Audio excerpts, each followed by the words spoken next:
In this tutorial I'm going to show you how to limit your moving heads and your scanners so that they move together and they work well with each other. This is a really important feature, and if you're using moving lights I'd really advise that you limit your fixtures in this way. So in my demo project I've got some moving heads here and I've got some scanners here. I'm going to go to the fixture setup. And I'm going to start by selecting my moving heads, 1, 2, 3 and 4. And then I'm going to click this button here. So this opens the Fixture Limits screen. Now I can use this to move all the lights around together. Now you might notice they're not really moving together. So for example, when the moving heads move up, the scanners move down. When the moving heads move down, the scanners move up.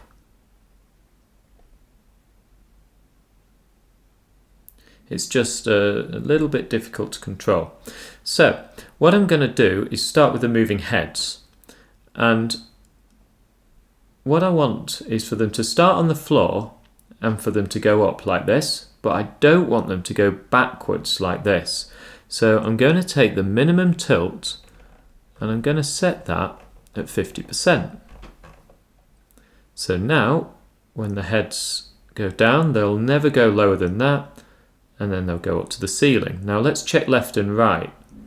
So you see they go all the way round to the back here. I don't want them doing that. I want them to stop here. So I'm going to move my minimum pan over to here. Okay, still a little bit too far. Move it a bit further. Okay, I've gone a bit too far now. Let's go like this. And then maximum pan, I assume, will be a similar kind of thing.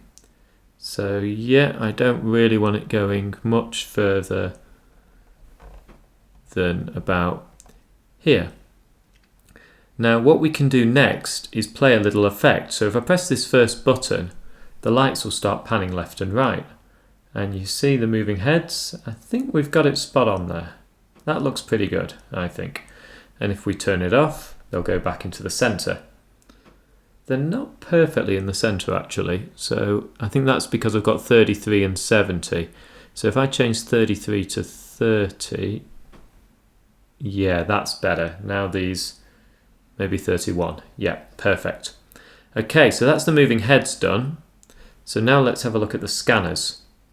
So I'm going to deselect these moving heads, and I'm now going to select these scanners.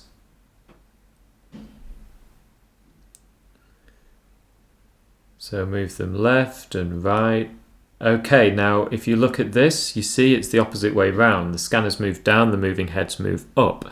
So what we need to do is invert the tilt. And we can do that with this button at the end here. Invert tilt. And you see now the lights move together.